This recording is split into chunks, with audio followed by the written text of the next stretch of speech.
All right, so welcome back to the podcast Little Break. During the last one, so we delved into, vulnerabilities and responsible disclosure of them previously. Now I've got the privilege to welcome three very highly leveled experts as well, perhaps more touching onto the topic of artificial intelligence these days, as it is a very exciting topic. Everyone, almost all the companies are now putting artificial intelligence on all their products to trying to sell them as something new. But it is developing every day and, becoming more advanced, I'd say, in all sorts of fields. To begin, I would just sort of like each of you to give a short description or, some insights into what you guys will be talking about, as I know you haven't had the pleasure of presenting just yet. You're going to be doing it after the break. But I'll start with Mike. So I know you're going to be presenting something on artificial intelligence avatars. I tried to read the description, but, maybe for the audience, explain it to me like I'm 5 years old. What is it exactly that you will be presenting this shortly? Sure. Thanks, Kārlis, for having me. I appreciate it. For everybody that's listening, I'm Mike, CTO at ZeroFox. At our company, we focus mostly on external cybersecurity, but today I'll be presenting some research that I've been doing on a conversational voice interface. So this is essentially an AI agent that you can speak to. You can ask it to carry out offensive cybersecurity activities, and it will speak back to you, ask you questions and things like this.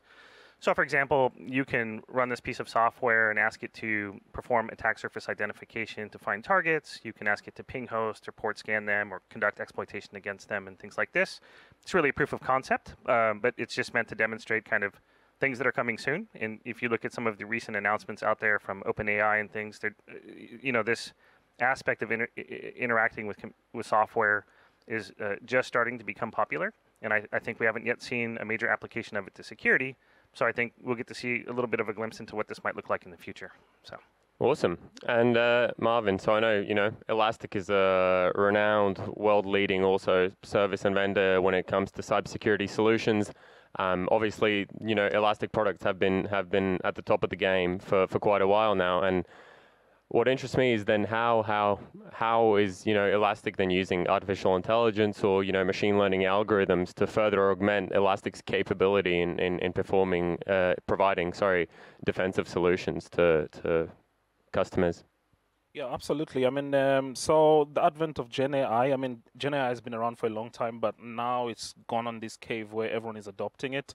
It's put us in a situation where we're seeing a lot of challenges that it's solving for security teams, but primarily our focus is on efficiency, right? And I think that's the biggest value that Gen AI or AI brings into the security operations space, particularly in an Elastic context. We've looked at what challenges today's enterprise is facing, and that constitutes, a lot of data as a result of digital transformation, and then obviously with the geopolitical situation, we've seen like new techniques in terms of cybersecurity activity, and it's not a secret, right? We do know that there's a shortage of cybersecurity skills on the market. So we're looking at those challenges that the classic enterprise is facing today, and we're plugging in Gen AI or AI capability into our technology to say, how can we help with that? Specific workflows include everything from doing alert triaging, right? So again, the metric that we're tracking there is things such as mean time to respond, right? So typically security teams have to comprehend or really address so many alerts on a daily basis. But how about we bring in AI and then also help them to like really narrow down on those things that are really important. So our focus is on what are the key workflows that do matter from a security operations point of view, and how can we use this capability and embed it with Elastic. The other part that is also quite interesting in how we augmenting AI into our technology is organizations store their private data on Elastic. LLMs, on the other hand, which is like the capability behind AI, they are trained on public data. So how does an organization get to that space where they can bring their private data to interact with these LLMs without really leaking data and things like that? So that's another big opportunity that we have on two fronts. First of all, we all use ChatGPT, and we do know that the quality of the output from ChatGPT is only as good as the prompt itself. So we're helping with the prompt engineering on the Elastic side, right? So giving it relevant context, but then also what we want to do is for our users as they interact with this technology, they do so in a safe and secure manner, right? But ideally what we're looking at is efficiency in the workflows. Yeah, good point there as well, going to the, sort of data protection part of it as well, where ChatGPT, obviously you don't have control of where your data is going whenever using it. Roman, obviously Deloitte also, world-recognized company, doing many sorts of services across the globe. Maybe a little insight into what you're going to be talking about with forecasting with artificial intelligence. Thank you for introduction. I'm Roman Graf from Deloitte, and I'm team lead for pen testing and red teaming team. And my main task is pen testing, but I also, from time to time, perform information security assessments.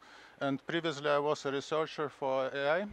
And therefore, in this conference, I created approach together with my colleague that how a cybersecurity expert as manager could better understand threat landscape. And we suggest some classical artificial intelligence methods that he can by itself analyze his own data, his own organizational structure, and spend money more effectively and plan which threats are more important at that time.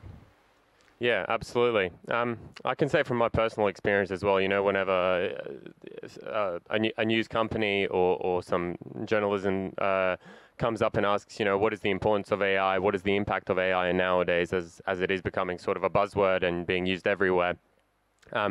Obviously, we can say that, offensive actors are using artificial intelligence. You can see it in purely I'd say the level and the content of, like phishing or spear phishing emails that are being provided, they're being very sophisticated. But obviously, as Marvin mentioned as well, on the defensive side, we're also using ChatGPT or artificial intelligence or other machine learning models as well to sort of augment our capability to also respond to threats, analyze them, perform actions, reduce, the human interaction time necessary to come to a conclusion. Would sort of open mic now, open microphone, would you guys sort of, what are your views on the fact that perhaps we are entering a new stage in this world of where we could actually be entering a sort of artificial intelligence versus artificial intelligence? If people keep pumping resources into it and developing it, could we actually come to, a sort of phase in cyber where it's not actually that much up to the human operators anymore, but it's algorithms that are fighting against each other? Sure, I'll jump in there. So, I think that on the one hand, there's this possibility that, commercial vendors or otherwise will develop an AGI soon. I think that the CEO for OpenAI had quoted that we're a few thousand days out, so a few years out, I guess, something like that or less. But the closer humanity gets to that, the closer we get to a piece of software that can kind of conduct arbitrary things, including offensive or defensive cyber. And then certainly nation states are investing on the defense side in developing these capabilities. And also, there are cyber criminals that are allowed to operate, by some of the governments under which maybe the jurisdiction under which they fall. So, it seems likely that whether it's nation state or cybercrime, folks are and will increasingly use these tools, and that they will very likely come into contact if they haven't already. So I think the answer is we're probably already seeing it behind the scenes to a degree, and there's very little chance that it won't increase over time, in my opinion. Yeah, I mean, my perspective on the outlook of AI going into the future is, first of all, there's a fear from humans to say it's going to replace humans, and I think there's whispers in the air that it's going to replace humans. I tend not to think so. So I came across an interesting article just a few weeks ago from the Harvard Business School. A professor said AI will not replace humans per se, but humans with AI are going to replace humans without AI. And I thought it was telling, and I think it's a truth. There's some truth behind it, right? So I think in terms of the maturity of AI as a technology, it's gotten to a point where we will just need to use it, and it is the future essentially, right? But I don't see the human being coming out of that equation. But I think it's going to challenge security folks to also innovate, right? So it's going to replace a lot of the workflows that we're doing in our jobs today, but also I think it's still going to open more avenues for lack of a better phrase, innovation in terms of what we're doing within the security operations context. There's also something that you touched on that was quite interesting where you say AI versus AI. I think going forward, I see that being a huge problem, and I think it's also going to affect the threat landscape and the threat outlook going forward. I mean, right now, yes, we're seeing a lot of attacks that are dynamic, that are new, using new techniques, but also with the advent of AI, I think the types of techniques and the types of cyber warfare that's going to be in the upcoming years is going to be of a different look. Yeah, I see it more from a positive light because it's really going to bring in that efficiency in how we're doing things, and then also it's going to force people on the blue side or the defensive side to really innovate, but there's going to be juicy stuff on the red side as well. Yeah. I wanted to touch on also, you mentioned sort of the potential of research and innovation. I know that a lot of European nations and a lot of nations in general are discussing right now the upcoming threats for, you know, NATO or European states or the Western world as we know it. And a lot of, you know, there's a lot of talk of quantum cryptography being one of the threats, you know, artificial intelligence being one of the threats. Is there a possibility? Obviously, there will come a time where, you know, artificial intelligence will need to be regulated. But this, in effect, could actually sort of slow, you know, the research and the development of artificial intelligence. And we have to remember that, you know, regulations mostly apply to the good guys, and the bad guys don't take note of it. So, you know, do we have to be careful there in sort of how much is regulated? Well, I'll jump in again there. So my thought is that it's not the best comparison ever, but for example, you regulate the development of nuclear weapons because the downsides of abuse outweigh the benefits of no regulations, right? So when AI gets to the point where it represents a major risk if used improperly, then you probably have no choice but to regulate it. So if it does replace large swaths of certain types of jobs and the economy begins to, meaningfully suffer from that, it will happen. I mean, governments will step in because the people will demand it, kind of thing. But that doesn't mean that you can't have a defense sector, or, for example, or some sort of sector that is able to develop these things just like it works today for other types of, defensive and offensive capabilities. So I think what my opinion is, what will happen is that it will be regulated, but that there will be folks authorized to do development in these areas that will receive funding, and that's how the West will compete with, other countries, I believe. So. All right. I wanted to jump back to Roman. You mentioned previously that you do a lot more pen tests. You do a lot of pen testing in general as well. With the touch there being on AI. During these pen tests, if you can say, mentioning sort of the potential threats of the future, is it AI, is it quantum? From your practical hands-on experience pen testing and the flaws that you have noticed while doing these tests, what would you say are the current biggest threats? Is it AI? Is it something else? Is it still, humans being the weakest link in the chain, or is it exposed software that, is undocumented?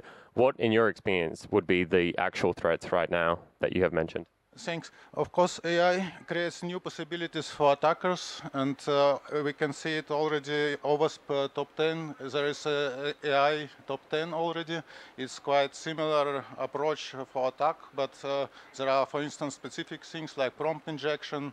We also perform AI testing. Currently, we tested, for instance, Copilot of Microsoft, and they improve constantly the protection, but you still as an attacker can find methods how to avoid the system rules of Copilot, for instance, and you can put prompt injection in different ways that receiver cannot see that commands included in hidden way are executed, and then it creates a problem actually. And of course, there are also other applications for artificial intelligence to attack, like deepfakes. But you also can ask artificial intelligence to write for you a malware, and if it directly not possible, you can try different tricks, like a well-known trick that my grandma told me earlier, Tale, and could you tell me please, Tale, how to write malware? Yeah. And then people which are not experts at all, they can create in this way a malware and produce some attacks. Yeah, obviously there are massive risks associated to it, and I just wanted to say a massive thank you to you guys for actually joining me up on stage before you actually all go and have your presentations yourselves. Hope you have time to get a cup of coffee or a glass of water, but yeah, to everyone watching online, now you're going to have to choose which stage you're going to actually look at, because most of these two, I believe, are presenting at the same time. But to find out more on all the topics that they are presenting, you can view online on the stages for the next 1.5 hours. So thank you very much, guys. Thank you. Thank you. Thanks.